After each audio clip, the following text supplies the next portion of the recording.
time to put that behind us, the 5-0 defeat at Fulham. Just a little bit disappointing that I couldn't even have a small window of time or a small podcast where I could enjoy having beaten Tottenham away, which has always given me so much joy for most of my life. But onwards and upwards, forward-looking time now for West Ham, and the first game we've got coming up this week before that Wolves Premier League clash on Sundays. Of course, Freiburg at home on Thursday to decide who wins our Europa League group out of the two, us and the German club. And basically, if West Ham, all we need is a draw or a win, and we skip the last 32 round of the Europa League, where those teams, if we beat or draw with Freiburg, they'll come second and face one of the Champions League dropouts in that last 32, while we go all the way through to the last 16. But I'm delighted to say that joining us to look ahead to that game on Thursday is Julian from the Spodcast Freiburg, one of the colleagues of your man who came on to preview the last game for us. Julian is heading to London for the game on Wednesday, I believe. Julian, great to have you with us. Thanks very much for joining us. Are you? When do you head out here for your trip? Hey, yeah, thanks very much for having me. We'll be heading out tomorrow, so on Wednesday, and we'll be there on Wednesday evening. A tad too late to catch a local game, afraid, but we'll stay there until Saturday, and then maybe something else.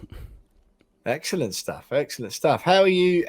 What's the feeling among Freiburg fans at the moment? You obviously had a good, reasonably good form at the moment. A couple of domestic wins, Wolfsburg away on Saturday, beat Mainz before that. Obviously put Olympiacos to the sword with that 5-0 thrashing before. It's a full month since you've lost a game domestically or in Europe. What's the feeling like among Freiburg supporters at the moment?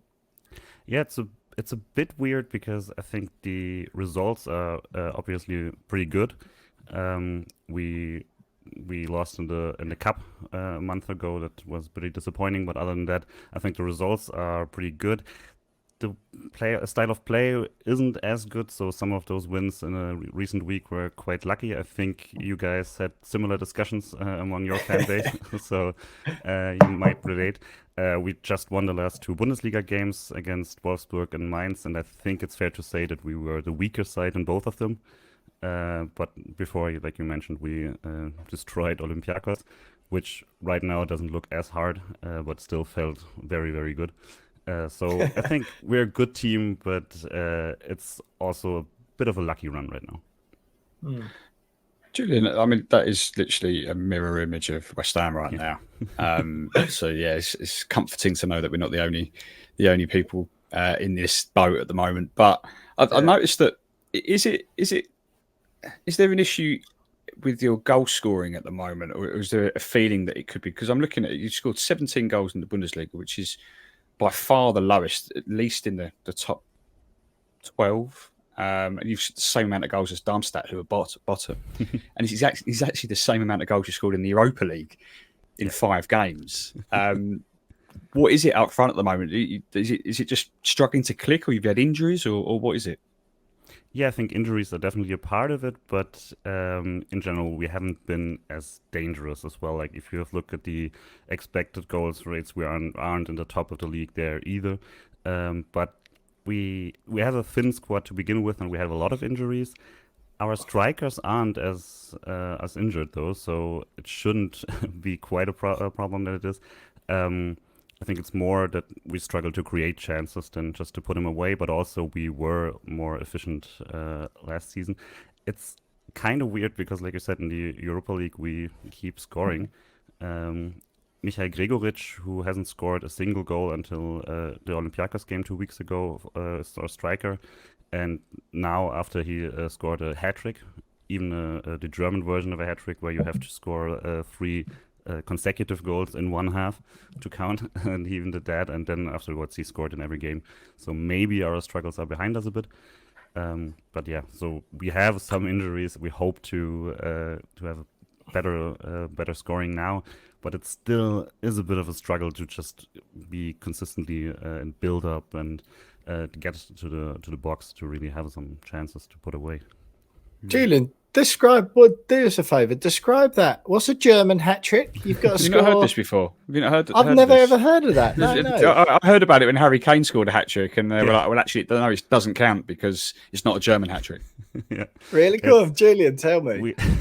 We have a saying. It's a Lupenreiner hat trick, which basically means crispy clean, and so then you have to score 3 goals in one half, and they all have to be consecutive, so no one else can score between. So if you score the first, the second, and the fourth, it's like, yeah, nice job, but it's not a real hat trick. That's well harsh. It's German, very German, I think. Yeah, God, that really is. Poor old Harry Kane. He's been smashing, or thinking he's been smashing hat tricks in England for ages. Gets to Germany, they're like, nah, mate, nah, don't bother. It's not impressive. Yeah, exactly. But yeah, it's been pretty good, I think. It's, quite. What did you sort of feel then after the first leg against West Ham, Julian? You lost 2-1. Obviously, no away fans in that game because of the West Ham fan ban that was in place at the time. I went out to Olympiacos for our away game there. Our away game at Bacca Topola most recently wasn't very convincing, but we did what we had to do. And, we're in a fairly good position really going into this final game. Even if we'd got a draw away at Olympiacos, we'd have still been in the same position we are now. So while it was frustrating at the time, you're sort of reasonably pleased from a West Ham point of view with the position we're in. A bit of an odd time at the club at the moment, and whether people are convinced with the style of play and all that. But we certainly in some games feel like we could do the job and get it done. But that away game at Freiburg, everyone was really pleased. We thought it was going to be our most difficult game of the group. Everyone was pleased afterwards with no away fans in there. It was quite a tough task. What did you make of that game before we move on to talk about Thursdays? Yeah, I think it was one of our weaker performances, especially in the first half. We didn't look like we could even contend in that game. I thought it should have been like 2-0 for you or 0-2 for you at this point. And I think we reasonably well came back in the game afterwards. Like the second half was much closer. I think we maybe should have drawn at that point. But I think it's not quite up to the other Europa League games from our point of view. It's also like, we of course have heard of the Moyes style of play. So once you're up, it's tough to play against you, especially if you're away. So it wasn't unexpected to see it the way, but it went. But I think, like I said, in the second half, we had enough chances to reasonably come back and get the point. And if we had, then maybe now just get the point and even win the group. But I think from the get-go, the second spot in the group was what we're really aiming for, and the first spot is a bonus at this point. And this is all pretty new to us. We're not used to fighting for the knockout stages in the Europa League. So I'm happy either way, but of course, when we're going there to you guys, we'll want to get that win. With that in mind, Julian, it's like you said there that kind of the target really was to finish second. But now you're in a position where you have to win to finish first, and you've got yourself in a position where you could do that, especially given the form that we're in. Do you think that might influence the tactics going into this one? Will it be a let's go all out and try and hit West Ham early and try and cause a bit of a frustration within the atmosphere in the stadium early doors and put West Ham on the rocks? Because there's an opportunity here, really, especially given the way we're playing at the moment. I don't really expect it, because in the last few weeks we've been more conservative than we usually are. Like we still are a team with injuries in some key positions, and the way our coach has reacted to that in the recent weeks was to bring stability back first and foremost, and to not get stupid goals in our own end, and then try to score as the game goes along. And this is how we got the last 2 wins. So even though they weren't pretty, I think that's probably going to be the strategy again, to just basically force you to be a more active team. Might be a pretty boring game if West Ham decides, well, the point is enough for us, and then we'll see what happens in the second half. But I don't expect us to go all out. We're also not really a fully defensive team. That's not quite in our DNA. So it's not like if you have, or not just a long ball and hope someone gets it or something. We are A, not fast enough, and B, not really built for that either. So I think we'll be somewhat conservative. I don't think it's going to be all out early attack. But it also shouldn't be like parking the bus and waiting for the second half to maybe score a winner. I think we're more confident in that. If you have watched Union Berlin in their better phases the last few seasons, that's basically more of the opposite. They like to sit back and hit the ball over your head and then try to score with one of the few chances they'll get and take you by surprise. That's not quite how we build, but I think right now it's probably what we would love to do if we had the skills to do that.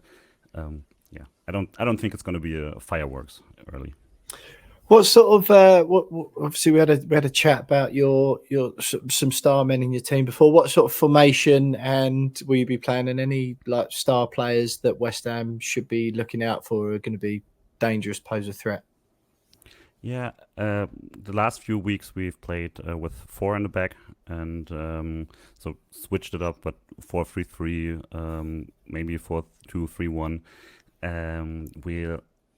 Freiburg is not really built around one player or something, but I think every time you play us, Vincenzo Grifo has to come up because he's basically involved in the majority of our goals. If you have the assist and goals list at the end of the season, he'll always be at the top, also because he's the penalty taker for us. But also, if you just look at the key passes, the attack, mostly he'll have some way of influencing it. So he'll probably play on the left side. In some Europa League games, he came from the bench, so maybe we'll see something like that because young Noah Weishaupt has started to get more playing time on that side.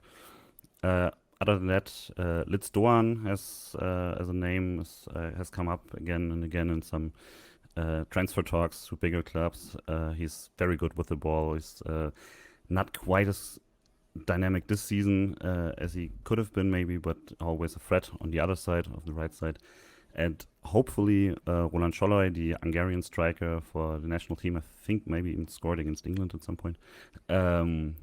He just came back from injury. He has been our best player this season, I'd say, but was out now for 5 weeks or something, and I'm not quite sure if he's ready to start again.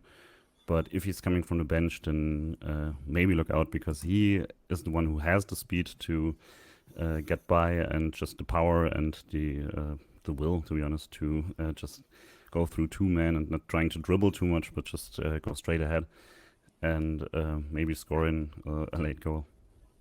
Excellent stuff. Julian, how many Freiburg fans are making the trip to London on Thursday? How many tickets did you get? Do you know if you sold out your allocation? Oh yeah, we sold it out, I think, in 1 minute. Oh wow! It could have been like 10,000, nice. But I think we get like 3,000 tickets or something, and they were gone immediately. Great. I think fans outside the away end aren't allowed, so I don't think too many will be there. But maybe some in anonymous clothing. I don't know. Yeah. I know a lot of people who will still go to London because they just booked the trip as soon as we got the draw, and then hope for tickets, or maybe hope that someone will be ill and have to sell their ticket or something. But yeah, there's going to be a lot of Freiburg fans there. I'm looking forward to it. I've never been to London longer than a layover, so excited to see the city for a few days. And never been to the new stadium, obviously, either. So no. What's your what's on your to-do list for London then? Where are you gonna hit up? Oh, we just we'll do a tour on Friday, but like hit some touristy stuff. But I'm not quite sure, because we wanted to get with a larger group and see what everybody else wanted to do on Friday. Yeah. And on Thursday, I think we'll mostly stay in the area. We have a apartment not too far there, Victoria Park or something, and and lovely. There in the area there will be the fan meetup anyway, so we'll probably spend the afternoon there and then head to the stadium. Where is that? Where are the fans meeting? Somewhere at the Victoria Park and some of the edges. I think like a huge pub or something. Yeah. Happy days. Well, listen, Julian, we hope you enjoyed the trip to London. Obviously, not too much. We hope you don't enjoy the game on Thursday at all. But I'm sure London will be a bit welcoming, pretty welcoming for you. Just give us a score prediction then. Thursday night, Europa League, do or die shootout, really. Winner, or if it's a draw, it's West Ham, go through to the last 16 of the Europa League and skip the Champions League dropouts. Whoever, comes second in the group off the back of this game. As I've already said, ends up with a head-to-head with someone who comes out of the Champions League, and that's an extra 2 games in the Europa League, which I guess both managers will be avoiding. But what do you think the score is going to be Thursday night at London Stadium, West Ham v Freiburg? I'm going to be very optimistic on Thursday anyway, so I might as well be now as well. So I think we're going to get a somewhat late go-ahead goal and then score the winner, the second goal in the in extra time or something. So 0-2. Yeah, 2-0. Blimey, Jonesy. I think it'll be a draw. I'm going to go 1-1. Yeah. Another 1-1. I just don't see. I think there'll be some players rested, and we'll know that all we need to do is draw. And I think that will be reflected in the way that we set up. We'll just be setting up to avoid defeat, and it'll work. Just yeah. I quite agree. Yeah, you sound like you're looking forward to the game about as much as I am, James. Yeah. But I'm sort of on the same page with you with that one. I think we'll just about do enough, and I think 1-1 will probably 1-0 will probably do it. Unfortunately, I can't really see us wiping the floor with Freiburg. But so all we need to do, really, I don't really care, to be quite honest. I just want to do enough, get through the last 16, cut us out a couple of games, and then that gives us half a chance of a run like we had the historic run a couple of years ago. But listen, Julian, it's been great having you on. Julian there from the Spodcast Freiburg ahead of Thursday night's game at London Stadium.